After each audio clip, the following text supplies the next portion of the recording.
दोस्तों, कहानी शुरू करने से पहले इस कहानी का पहला भाग चैनल पर जाकर जरूर देखें। यह इस कहानी का दूसरा भाग है।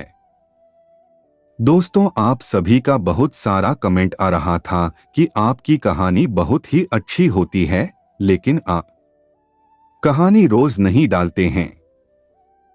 आप सभी को हम बता दें कि एक कहानी को बनाने में बहुत ही ज्यादा टाइम लगता है और उस कहानी पर 1000 भी व्यू नहीं आता है, इसलिए कहानी को बनाने में मन नहीं करता है। इसी वजह से हम कहानी को डेली अपलोड नहीं कर पाते हैं। आप सभी से मेरा रिक्वेस्ट है कि अगर आप मेरी कहानी को रोजाना सुनना चाहते हैं तो आपको एक काम करना होगा। कहानी शुरू करने से पहले इस वीडियो को अपने सारे दोस्तों के साथ में शेयर जरूर करें ताकि उन लोग भी इस कहानी का मजा ले पाएं। दोस्तों, आप सभी से मेरा एक रिक्वेस्ट है कि यह इस कहानी का दूसरा भाग है। यह वीडियो पर कम से कम 1000 व्यूज आना चाहिए। उसके बाद कल से हम डेली वीडियो अपलोड करेंगे। प्लीज दोस्तों, इस वीडियो को सभी लोग अपने दोस्तों के साथ शेयर कर दीजिए। सभी को बोलिए इस कहानी को देखने के लिए, क्योंकि यह जो कहानी है वह बहुत ही जबरदस्त है। चलिए दोस्तों, कहानी को शुरू करते हैं, लेकिन इस कहानी को 1000 व्यू जरूर पहुंचा दीजिएगा। सिया ने चिढ़ के कहा, यार जो मर्जी पहन लेना। फिर मेघा का मुंह बना देखकर सिया उससे बोली, मैं तो कह रही थी कि तू इतनी सुंदर है, जो भी पहनेगी अच्छा लगेगा। तब मेघा खुश हो गई। वो सारा दिन तैयारी में लगी रही। सिया अपना मस्त बिस्तर पर पड़ी रही। उसे लगता था कि वो किसके लिए तैयार हो, जिसे वो चाहती थी, जो कभी उसका था। जब वही उसे पसंद नहीं करता तो वो क्यों सजे, किसके लिए सजे। उसे आज भी राहुल का वो रवैया याद है। जब उसने उससे सगाई तोड़ने को कहा था, उसने साफ कहा था कि तुम मुझे पसंद नहीं, मैं तुम्हारे साथ 2 पल नहीं बिता सकता, उम्र कैसे बिताऊंगा, तुम में पसंद आने लायक कुछ नहीं है, न शक्ल है न सूरत, कहा मैं और कहा तुम। ये सब याद आते ही उसकी आंखें नम हो गई। उसने मन बहलाने के लिए रेडियो ऑन किया। गाना सुनकर वो उसी में खो गई। उसे लगा मानो जैसे ये गाना उसी के लिए हो। गाना था, मैं तेरे इश्क में मर न जाऊं कहीं, तू मुझे आजमाने की कोशिश न कर, है मंजिल प्यार की। कसे कसे लड़कों ने शोर मचा दिया। राहुल अभी भी इसी गाने में मस्त सिया के बारे में सोच रहा था। फोन पर मैसेज आया। उसने सिया का नाम पढ़ते ही फोन खोलकर मैसेज देखा। मैसेज देखते ही उसे गुस्सा आ गया। मैं इतनी दूर से खाना लेकर आया हूं और मैडम कहती है गेटकीपर को दे देना। इतनी नफरत है मुझसे कि मुझे देखना भी नहीं चाहती।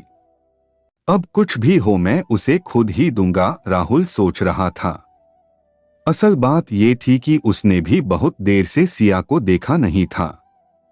साल ही हो गया था। जब सगाई तोड़ने की बात हुई थी तब मिले थे। वो कॉलेज 1 में पहुंच गए। उसने फोन किया, मैं आ गया हूं, बस ग्राउंड के पास रुकी है, गेट बहुत दूर है। ओह, ऐसा करते हैं, मैं गेम्स के बाद ले लूंगी, सिया ने अपनी धड़कन को काबू में रखते हुए कहा। तुम्हारा क्या मतलब है मैं सारा दिन ये खाने के डिब्बे साथ लेकर घूमूं? राहुल ने गुस्से में कहा।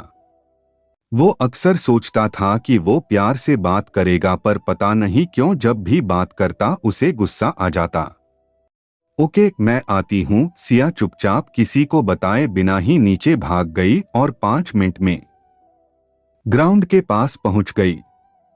राहुल भीड़ से दूर अकेला खड़ा था। सिया उसके पास गई और हाथ बढ़ाकर बोली, लाओ जल्दी दे दो। राहुल ने उसे देखा तो देखता रह गया। उसने टिफिन पकड़ाने की जगह उसका हाथ पकड़ लिया। उसका मन हो रहा था कि वो उसे गले लगा ले, उसकी नजरें सिया से हट नहीं रही थी। वो दीवानों की तरह उसका हाथ पकड़ के खड़ा हो गया। सिया ने घबराकर आसपास देखा, फिर हाथ छुड़ाते हुए बोली, तुम कह रहे थे माँ ने टिफिन भेजा है। तब राहुल को कुछ होश आई, उसने जल्दी से टिफिन वाला लिफाफा उसे पकड़ा दिया और कुछ भी कहे बिना वहां से चला गया। सिया उसे दूर जाते हुए देखती रही। सिया ने रूम में आकर लिफाफा खोला। उसमें टिफिन के साथ कुछ फ्रूट्स, मिल्क, कोल्ड ड्रिंक्स और चॉकलेट्स थी। उसने जल्दी से चॉकलेट निकाली और खाने लगी। बाकी सभी तैयार हो रही थी। मेघा ने पूछा, तू इतनी सुबह कहाँ गई थी और ये क्या है? तब उसने सिया के हाथ में चॉकलेट देखी। वो कंघा वही छोड़कर उसकी तरफ भागी। भूखी अकेले अकेले ही खा लेगी क्या? उसने दीपा और रीना को आवाज लगाई। दीपा वॉशरूम में थी और रीना बालकोनी में फोन सुनने गई थी। मेघा की आवाज सुनकर भागी आई। सब लिफाफे पर ऐसे टूट पड़ी मानो सदियों से चॉकलेट न देखी हो। पर लड़कियां होती ही ऐसी हैं। उन्होंने सब कुछ खोल कर देखा। वाह, क्या बात है सिया, तेरे पापा तो बहुत कुछ दे गए। मेघा बोली, चल अभी अंकल को फोन करके थैंक्स कहते हैं, दीपा ने रीना से कहा। पर ये मेरे पापा ने नहीं भेजा, मेरी आंटी ने भेजा है। वाओ, कहां से मिलती हैं ऐसी आंटी, हमें भी बता दे। मेरी आंटी ने तो कभी टॉफी भी लेकर नहीं दी, रीना बोली। वो मेरी मम्मी की बेस्ट फ्रेंड है। मम्मी के जाने के बाद वो मेरा ऐसे ही ख्याल रखती हैं। सिया बता ही रही थी कि फोन बजने लगा। फोन उठाते ही दूसरी तरफ से प्यारी सी आवाज में आंटी बोली, हेलो बेटा, और क्या हाल है? देख, गेम्स के साथ खाने का भी ध्यान रखना। पिछली बार क्या हुआ था याद है न? मैंने खाना भेजा है, टाइम से खा लेना। कल और परसों भी भेज दूंगी। परसों अवार्ड डे है, मैं कोशिश करूंगी उस दिन आने की। राहुल तो मना कर रहा था, तुझे तो पता ही है उसका।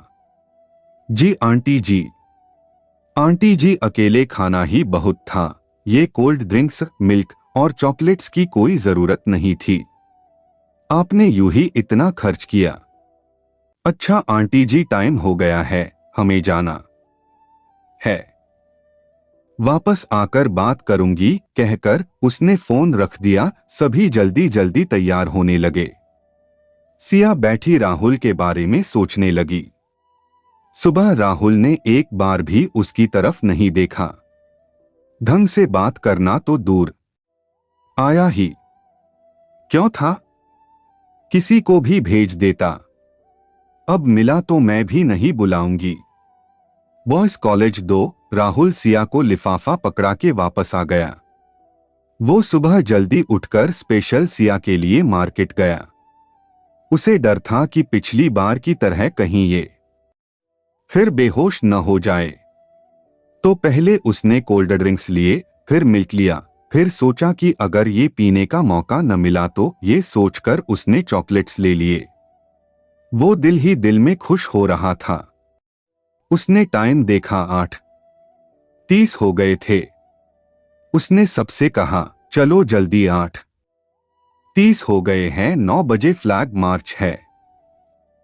जल्दी चलो। सब चल दिए ग्राउंड। कॉलेज एक आए हुए सभी कॉलेजेस की टीम्स ग्राउंड में फ्लैग मार्च के लिए तैयार खड़ी थी। राहुल सबसे आगे मशाल लिए था, उसके साथ ही सिया खड़ी थी। राहुल ने सिया की तरफ देखा पर वो नजरें चुराती रही। ये एक रस्म थी कि लास्ट स्पोर्ट्स जहां हुए थे, उस कॉलेज का रिप्रेजेंटेटिव और जिस कॉलेज में स्पोर्ट्स होने हैं, उस कॉलेज के रिप्रेजेंटेटिव दोनों बड़ी मशाल जगाते हैं। पिछले साल वाला मशाल लेकर जाता है और फिर दूसरे को दे देता है। राहुल ने मशाल पकड़ रखी थी, सिया उसके साथ थी। दोनों भागते हुए बड़ी मशाल तक गए। फिर राहुल मशाल सिया को पकड़ा देता है। वो बड़ी मशाल जगाती है और फंक्शन शुरू हो जाता है। वो दोनों धीरे धीरे नीचे उतरते हैं। दोनों साथ होकर भी दूर थे। राहुल धीरे से उसे बोलता, खाना खा लिया था?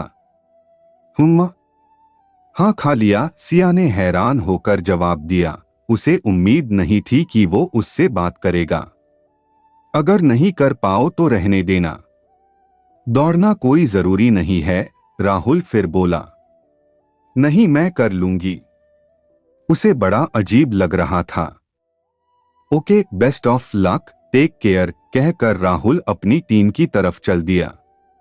सिया उसकी बातों में खोई वही खड़ी देखती रही। ओबेरॉय मेंशन। सिया से बात करने के बाद राहुल की मम्मी सोच में पड़ी थी।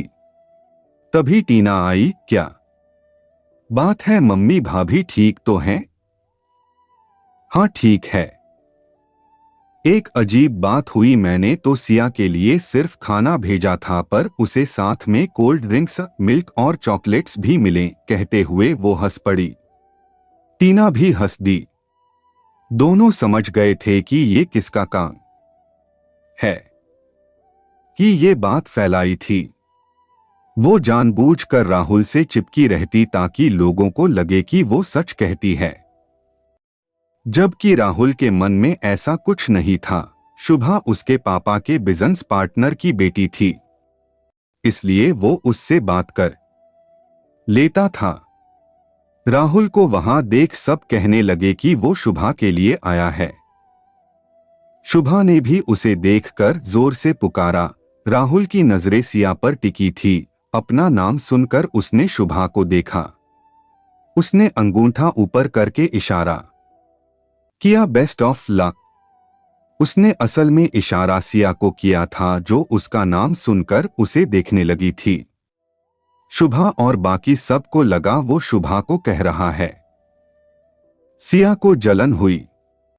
हम इसे ऐसी लड़कियां पसंद हैं, छोटे कपड़े पहनने वाली, ढेर सा मेकअप करने वाली और लड़कों पर डोरे डालने वाली। उसने गुस्से से राहुल की तरफ देखा। तभी रेस शुरू हो गई। गुस्से में सिया इतनी तेज दौड़ी, वो ना सिर्फ रेस जीती बल्कि उसने अपना पिछला रिकॉर्ड भी तोड़ दिया। सिया सिया, सब उसका नाम पुकार रहे थे। राहुल की आंखों में सिया के लिए गर्व था। शुभा 3 RDI थी। वो राहुल को देख रही थी, पर वो सिया को देख रहा था। शिव छाती चौड़ी करके बोला, देखा मेरी उड़न परी, मुझे पता था वही जीतेगी। मैं जा रहा उससे बात करने। चल यार, मैं भी चलता हूं। मुझे उसे ऑरेंज सूट वाली रीना से बात करनी है, माधव बोला। राहुल भी उनके साथ चल दिया। शिव माधव दोनों हैरान। राहुल उनसे आगे आगे चल दिया। बहुत सी लड़कियां और लड़के सिया को घेरे खड़े थे। राहुल सबको हटाते हुए आगे गया। हाथ बढ़ाकर बोला, कॉन्ग्रेचुलेशंस। सिया उसे देखते ही रह गई। उसने शर्माते और झिझकते हुए हाथ मिलाया और बोली, थैंक यू। फिर राहुल ने उसे पानी की बोतल पकड़ाई। शिव और माधव का मुंह खुला का खुला रह गया। उन्होंने राहुल को कभी ऐसे नहीं देखा था। उधर सिया का और भी बुरा हाल था। वो आसपास देख रही थी कि सब क्या कहेंगे।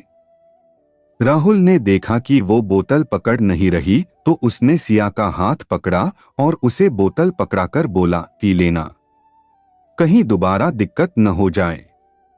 इतना कहकर वो चल दिया। शिव आगे आया, बोला, कॉन्ग्रेट्स, मुझे आपका ऑटोग्राफ चाहिए। मैं आपका फैन हूं। सिया अभी पहले झटके से नहीं निकली थी, एक और झटका लगा।